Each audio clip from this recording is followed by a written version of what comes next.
ক্ষমতায় আসার আগেই এই সরকার বলেছিল ডবল ইঞ্জিন হয়ে গেলে কোনো অসুবিধা নেই, টাকা পয়সার অসুবিধা হবে না। অথচ এখন বলছে আমাদের টাকা পয়সার অসুবিধা। গ্রান্টিনেট কর্মচারী আছেন যাদের এক বেলা খেলে আরেক বেলা খাওয়ার জন্য ভাবতে হয়, তাদের খুব সামান্য পেনশন, তারা চিকিৎসা ভাতা পায় না, চিকিৎসার জন্য তারা মুখিয়ে রয়েছে।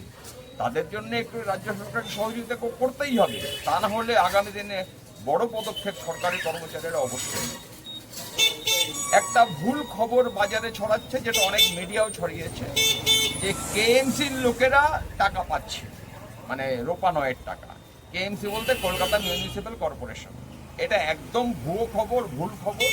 কলকাতা কর্পোরেশন এলাকায় যে সরকারি কর্মচারীরা বসবাস করেন এবং কলকাতা ট্রেজারি থেকে পেনশন নেন, তারা রোপানয়ের কোনো টাকা পাননি। তাদের জন্য অর্ডার জারি হয়েছে। বিগত সরকার যে একটা চোর সরকার ছিল, চারিদিকে চুরি করে ভরিয়ে দিয়েছিল। সরকারি কর্মচারীদের দিয়ে তো অনেক দূর, কোন জায়গায় চুরি করেনি, তাদের তাড়াতে পেরেছি, নতুন সরকারকে আনতে পেরেছি। এই ইন্দু মালহোত্রা কমিটির সাথে যে সরকার যে বলেছে 85% দেব, এটা কি সুপ্রিম কোর্টের রায় ছিল? না, সুপ্রিম কোর্টের রায় তো ছিল না। তাহলে কেন 85% দেবে? এবার আমার প্রশ্ন, নেতা মন্ত্রীরা তারা কি তাদের মাইনে 85% নিয়ে 15% ছেড়ে দিচ্ছেন? তা তো করছেন না। তাদের তো যাতায়াত, খাওয়া দাওয়া সবকিছুই ফ্রিতে চলছে। তো সরকারি কর্মচারীদের জন্য 85% কেন? এটা তো সুপ্রিম কোর্টের আদেশ নয়, এটা তো সুপ্রিম কোর্টের আদেশকে লঙ্ঘন করা হবে। ইন্দু মালহোত্রা কমিটি কিন্তু সরকারি কর্মচারীদের সঙ্গে এখনো বসেননি, যার বসা উচিত ছিল। দীর্ঘ আন্দোলন হতে পারে সরকারের বিরুদ্ধে, অবশ্যই আন্দোলন করবে, আমরা আশাবাদী। এটা আমরা আলোচনার ভিত্তিতে করব। সরকারের বিরুদ্ধে আমরা প্রথমে নেমেছিলাম সরকারের অন্যায়ের বিরুদ্ধে। এখনো পর্যন্ত এই সরকারের সেভাবে অন্যায় দেখছি না, শুধু দেখছি সরকারি কর্মচারীদের যে বকেয়া টাকাটা সেটা পিছিয়ে দেওয়ার চেষ্টা করছে। কিন্তু এটা যদি দীর্ঘদিন চলে তাহলে সরকারি কর্মচারীরা মেনে নেবে না। আন্দোলন আরও জোরদার হবে, আরও লড়াই হবে। প্রয়োজনে যদি বর্তমান শাসক দল তার প্রতিশ্রুতি না রাখে, এই সরকারকে উচ্ছেদের জন্য সংগ্রামী যৌথ মঞ্চ পথে নামবে। শুধু সংগ্রামী যৌথ মঞ্চ নয়, অন্যান্য সংগঠন যারা আছে তারাও নামবে। আপনি সংগ্রামী যৌথ মঞ্চকে দীর্ঘদিন ধরে প্রতিনিধিত্ব করছেন। আমাদের দর্শকদের মাধ্যমে সমস্ত সরকারি কর্মচারীদের কি নতুন তথ্য দেবেন ডিএ নিয়ে, যাতে তারা একটু সন্তুষ্টি পেতে পারে? আসার পরই বলেছিলেন যে 45 দিনের মধ্যে একটি ব্যবস্থা হবে। বিষয়টি নিয়ে নতুন কি তথ্য দিতে চাইবেন? আমরা সব থেকে বড় খুশি হয়েছি যে বিগত সরকার যে একটা চোর সরকার ছিল, চারিদিকে চুরি করে ভরিয়ে দিয়েছিল। সরকারি কর্মচারীদের দিয়ে তো অনেক দূর, কোন জায়গায় চুরি করেনি, তাদের তাড়াতে পেরেছি, নতুন সরকারকে আনতে পেরেছি। এটা আমাদের সব থেকে প্রধান খুশি ছিল যখন এই সরকার ক্ষমতায় আসে। এরপরে এই বর্তমান যে সরকার, সে ক্ষমতায় আসার আগে প্রতিশ্রুতি দিয়েছিল 45 দিনের মধ্যে কর্মচারীদের যত দাবি আছে, বিশেষ করে ডিএ নিয়ে, সুপ্রিম কোর্টের আদেশ অনুসারে পুরো টাকা মিটিয়ে দেবে। আজকে সেই সরকার 3 মাস হলো, অথচ সেই সরকার সুপ্রিম কোর্টের যে নির্দেশ ছিল সেটা এখনো পর্যন্ত মানেনি। সুপ্রিম কোর্টের নির্দেশ ছিল যে বকেয়া যে রোপানয়ের ডিএ ছিল সেটার 25% ইমিডিয়েট দিতে হবে। রাজ্য সরকার সেই মানে বিগত রাজ্য সরকার সেইটা না মেনে আংশিক কিছু টাকা যারা রাজ্য সরকারের কর্মী তাদের দিয়েছে, কিন্তু গ্রান্টিনেট কর্মীদের 1 টাকাও দেয়নি। বর্তমান শাসক দল ক্ষমতায় আসার কিছুদিনের মধ্যে সেই যে স্থায়ী রাজ্য সরকারি কর্মী, যারা ডাইরেক্ট রাজ্য সরকারি কর্মী, তাদের আবার কিছু টাকা দিল, কিন্তু গ্রান্টিনেটদের দিল না। এরপরে যখন বিগত দিনে আমাদের সুপ্রিম কোর্টের মামলা ছিল বোধহয় 23 জুলাই, সেই দিন রাজ্য সরকার সুপ্রিম কোর্টকে জানিয়েছে যে সুপ্রিম কোর্টের নির্দেশে গ্রান্টিনেট বলে কিছু উল্লেখ ছিল না। এটা সম্পূর্ণ মিথ্যে কথা। গ্রান্টিনেট আলাদা উল্লেখ না থাকলেও সুপ্রিম কোর্টের নির্দেশ ছিল রাজ্য সরকারের অধীনে যত সরকারি কর্মচারী চাকরি করছে, মানে যত কর্মচারী আছে রাজ্য সরকারের অধীনে যত কর্মচারী চাকরি করছে, তাদের প্রত্যেককে 25% ইমিডিয়েট দিতে হবে। আর বাদবাকি টাকাটা ইন্দু মালহোত্রা কমিটি সিদ্ধান্ত নেবে কতদিনের মধ্যে দেবে। এবং প্রথম কিস্তিটা সেই ইমিডিয়েট এফেক্টের মধ্যেও দিয়ে দিতে হবে। কিন্তু গ্রান্টি নেট কর্মীরা একটা নয়া পয়সাও আজ পর্যন্ত পায়নি। আর রাজ্য সরকারি কর্মচারীরা যেই টাকাটা পেয়েছে সেটাও রোপানয়ের 25% পায়নি। ও তার মধ্যেও অনেক অসঙ্গতি আছে। বর্তমান সরকারের উপর আস্থা কিন্তু মানুষের ধীরে ধীরে কমে যাচ্ছে।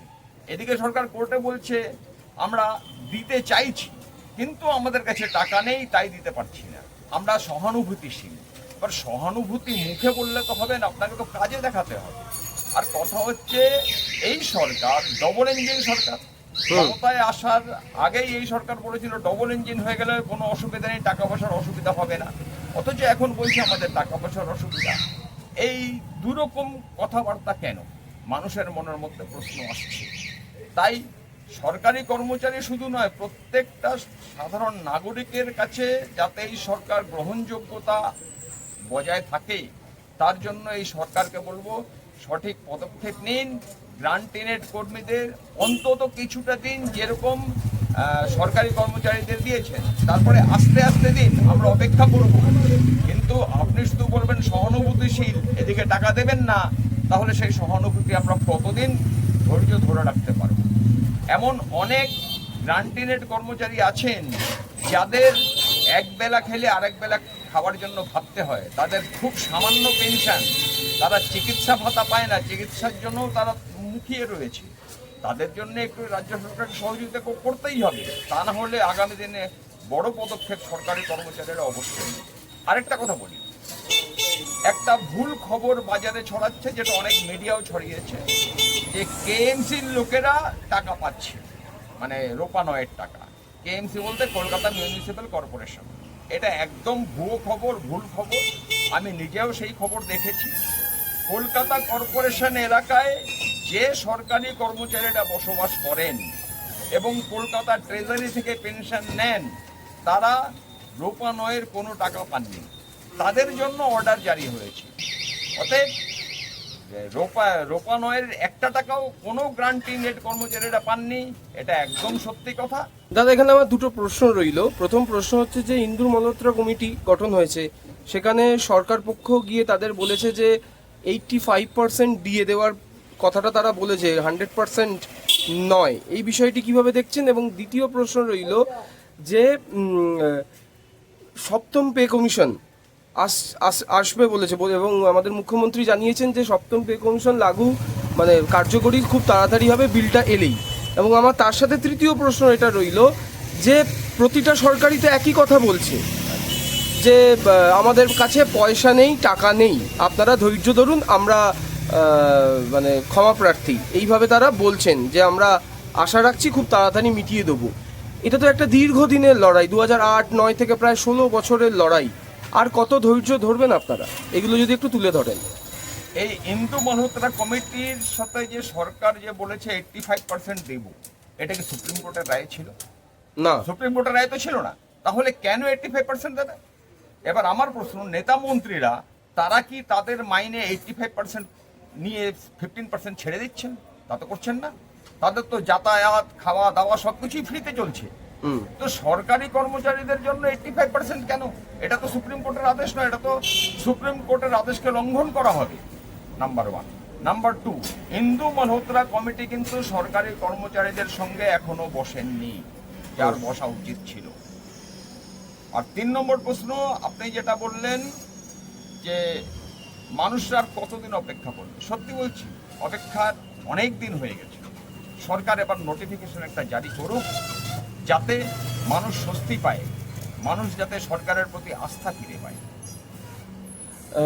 দাদা, সংগ্রামী যৌথ মঞ্চ কি পদক্ষেপ নিতে পারে আগামী দিনে যদি কোনো সুরা না আসে?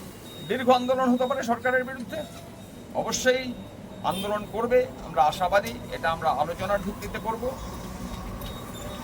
সরকারের বিরুদ্ধে আমরা প্রথমে নেমেছিলাম সরকারের অন্যায়ের বিরুদ্ধে। এখনো পর্যন্ত এই সরকারের সেভাবে অন্যায় দেখছি না, শুধু দেখছি সরকারি কর্মচারীদের যে বকেয়া টাকাটা সেটা পিছিয়ে দেওয়ার চেষ্টা করছে। কিন্তু এটা যদি দীর্ঘদিন চলে তাহলে সরকারি কর্মচারীরা মেনে নেবে না। আন্দোলন আরও জোরদার হবে, আরও লড়াই হবে।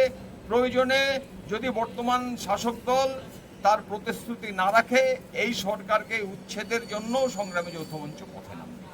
শুধু সংগ্রামী যৌথ মঞ্চ নয়, অন্যান্য সংগঠন যারা আছে তারাও নামবে।